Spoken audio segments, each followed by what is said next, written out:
Most men believe they are defeated by the cruelty of the world. They curse fortune, they curse enemies, they curse the weight of fate. But look closer and you will see the truth. Most men are not destroyed by swords, nor by chains, nor by hunger. They are destroyed by their own imagination. Their torment is not real, it is rehearsed. They live in shadows, haunted by ghosts of what might come, trembling at misfortunes that have not yet taken flesh. Understand this. The world wounds you once. Your mind wounds you 1,000 times, and each false wound leaves you weaker, until when reality finally strikes, you collapse before it. Not because the blow was strong, but because you already bled yourself dry. This is why the weak are ruled. This is why they never rise.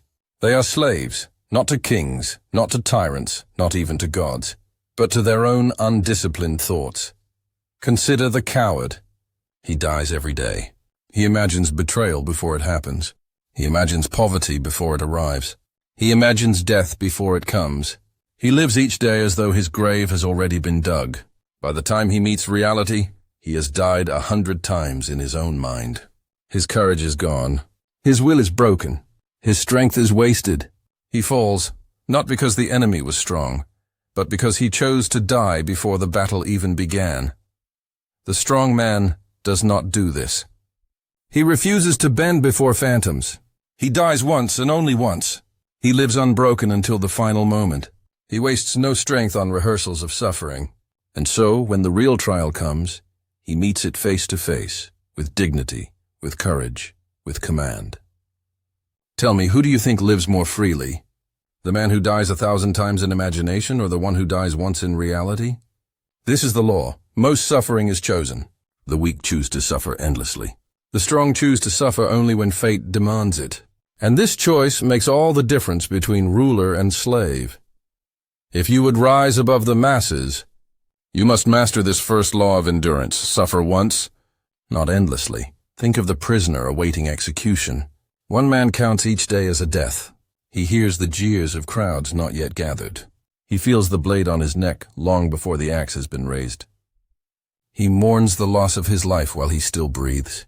By the time he walks to the scaffold, he is already broken, already dead. Another man, equally doomed, eats, laughs, even sleeps peacefully.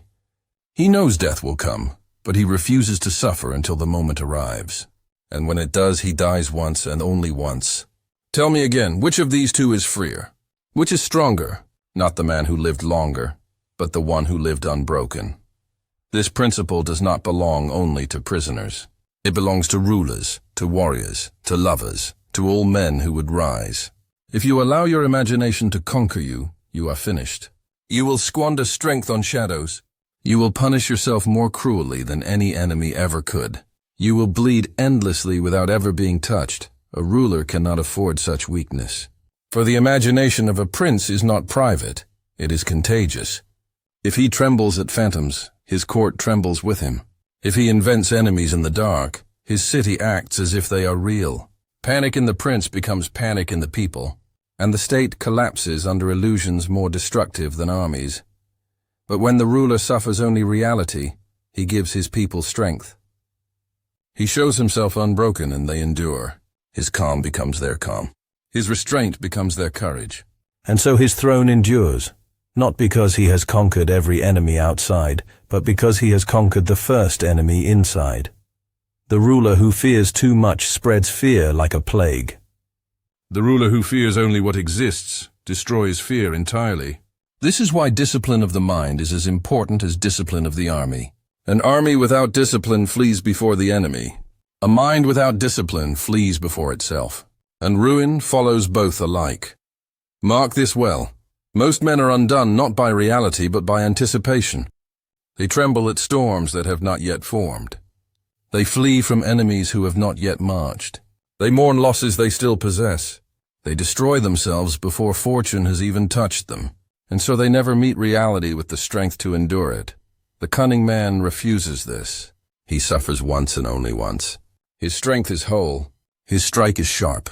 His will is unbroken. And so he endures where others fall. But do not mistake endurance for passivity.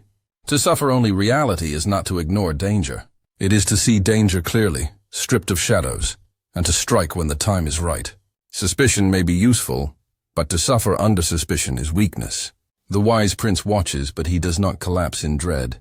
He measures, he waits, and when betrayal is proven, he acts with precision. The foolish man imagines betrayal before it arrives. He poisons his friendships. He strangles his alliances. He drives away loyalty by treating every face as treachery. In the end, his fear creates the very betrayal he dreaded. This is the curse of imagined suffering. It fulfills itself. The wise ruler suffers nothing until the knife is at his throat. And when it comes, he strikes. His loyalty lasts longer. His throne endures longer. His strength remains sharp because he has not wasted it on shadows. Understand this. Indulgence in imagined suffering is not depth. It is vanity. Men parade their fears as if they were jewels. They speak of sleepless nights as if torment were proof of wisdom. But this is nothing but weakness displayed as pride. There is no honor in trembling before the blow has landed.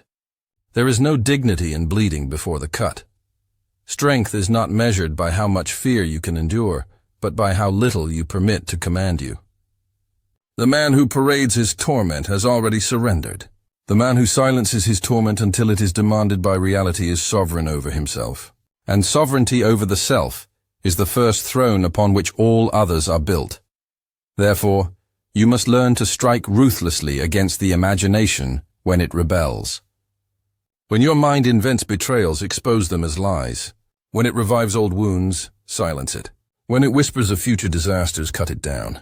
This is not mercy. This is survival. For the imagination left unchecked is a traitor. It opens the gates to ruin. The man who conquers others but not himself is fragile. The man who conquers himself is unbreakable. He does not waste blood on shadows. He spends it only on victory. And victory belongs always to those who suffer less. Look at war. The army that trembles at possibilities is already half defeated. Soldiers whisper of ambushes not yet sprung. They die in imagination before steel has touched them, and so they break and flee. Not because the enemy was strong, but because their own imagination destroyed them. The general who silences such talk preserves his army. He cuts down fear as he would cut down traitors. He permits only reality to command the field. And his soldiers endure. They die once, not 1,000 times. And so they march farther, fight harder, endure longer. The greatest victory in war is not over the enemy outside, but over the cowardice bred in the mind. Do not think this applies only to war. It rules peace as well. The lover destroys his joy by imagining betrayal. The merchant destroys his fortune by fearing loss more than chasing gain. The citizen destroys his freedom by imagining dangers that convince him to submit to chains. They call it prudence, but it is weakness. Prudence prepares for what is real. Weakness suffers for what is not. This is why men waste their lives in torment. They imagine wounds before the blade, betrayals before the act, ruin before the fall. And in this indulgence they call themselves wise. But they are not wise. They are slaves. Do not be one of them. Suffer once, never twice, never endlessly. For in a world where most men crucify themselves daily on crosses of thought, the man who tears the wood down becomes untouchable. And that is where sovereignty begins. But the world is not merciful to endurance alone. Strength of the mind is only the foundation. Once you master yourself, you must master men. And men, unlike fate, are treacherous. Fate strikes blindly, but men strike with intent. They smile while sharpening daggers. They bow while planning to betray. And if you do not understand this, you will fall, not because fortune willed it, but because you failed to see the truth. Do not be deceived by the masks men wear.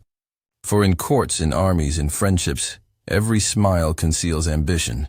Every oath conceals calculation. Even love conceals hunger. To rule men, you must pierce the veil. You must see not the words they speak, but the desires they chase. Machiavelli said it clearly. Men are ungrateful, fickle, liars, cowards, greedy for gain, eager to escape danger. They will serve you as long as it costs them nothing. But the moment your rule demands sacrifice, they abandon you. They will take your gifts, but not your burdens.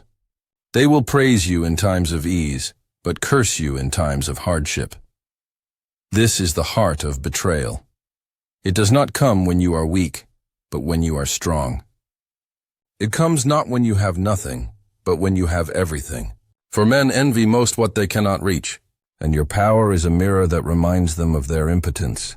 They will kneel until they believe they can stand, and when they think you no longer hold the sword, they will test the strength of their chains.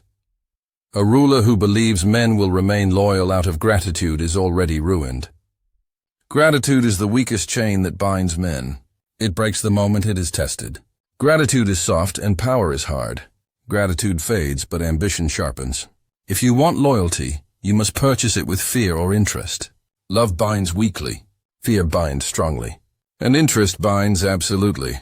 The prince who depends on love will be destroyed. For men love at their own convenience, and they withdraw love when it costs them. But men fear at your command, and they obey so long as they fear. Better to be feared than loved, because fear is in your control. Love is not. Understand, betrayal is the rule, not the exception. To expect loyalty is to invite destruction. To expect treachery is to survive. This does not mean you must treat every man as an enemy. It means you must treat every man as capable of being one. You must be prepared to strike when the mask falls. And the mask always falls. The wise ruler does not suffer betrayal endlessly in imagination. He does not torment himself with suspicion. But he's not blind. He observes. He measures. He waits. He does not tremble, but he does not sleep. He knows men are treacherous, but he suffers nothing until treachery is proven. And then he acts with precision. This is how you maintain both endurance and vigilance. You do not die 1,000 deaths in imagination, but you do not permit betrayal to flourish unpunished. You suffer once, but when you strike fatally. And this is why rulers must not only endure but command respect. Respect is the armor that protects you when fear is absent and when love has faded.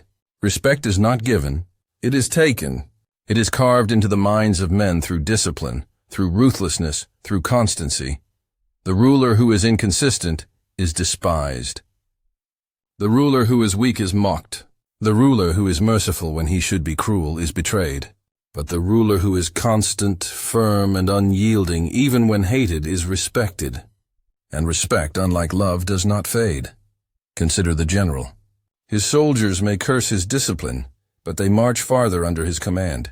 They may resent his severity, but they win battles because of it. They may not love him, but they fear and respect him. And when the dust settles, when the cities are taken and the crowns are seized, who do they follow? Not the man who made them comfortable, but the man who made them victorious. Comfort weakens men. Discipline strengthens them. And respect is born only from discipline. This is why rulers must often appear cruel. Mercy at the wrong time destroys kingdoms. Severity at the right time preserves them. Do not misunderstand. Cruelty without measure breeds rebellion. But cruelty applied precisely when necessary instills order. It teaches men the limits they dare not cross. And in this order, loyalty is preserved, not by love, not by gratitude, but by respect. Most rulers fail because they wish to be loved. They wish to be praised, adored, sung of in poems. They indulge weakness for the sake of affection, and so they are betrayed. For love is cheap and men sell it easily. Fear and respect are costly, and men cannot abandon them without consequence. Mark this truth. The ruler who seeks love loses both love and power. The ruler who seeks respect loses love but keeps power. And the ruler who seeks fear gains both respect and power, even if love vanishes. It is not pleasant, it is not poetic, but it is real, and reality is the only throne worth sitting upon. But here lies the deeper danger. Men will not only betray you with daggers, they will betray you with illusions. They will whisper lies until you no longer know what is real. They will paint false dangers to paralyze you. They will praise you falsely to soften you. They will flatter until you believe yourself untouchable. This is why rulers must see the world not as it ought to be, but as it is. Illusions are the deadliest enemies, for a false friend can be killed. A false danger can be fought, but a false vision of reality blinds you completely. You will fall without ever seeing the ground. The weak man believes words. The strong man believes results. The weak man is flattered into ruin. The strong man demands proof before he acts.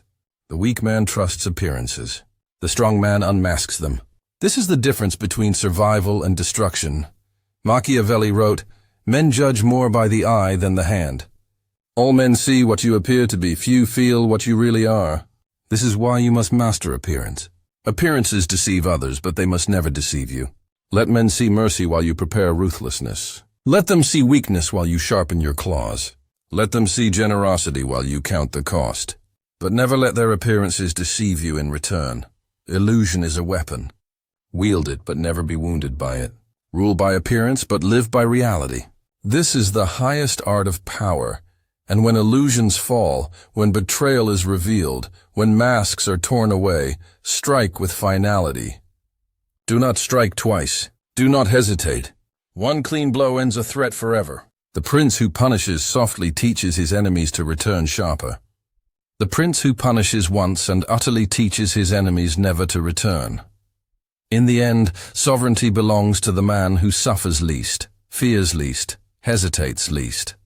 Most men suffer endlessly in imagination, bleed endlessly under illusions, die endlessly in fear. But the ruler suffers once, strikes once, dies once. He lives unbroken until the final moment. And that is why he commands. Do not believe that this law applies only to princes.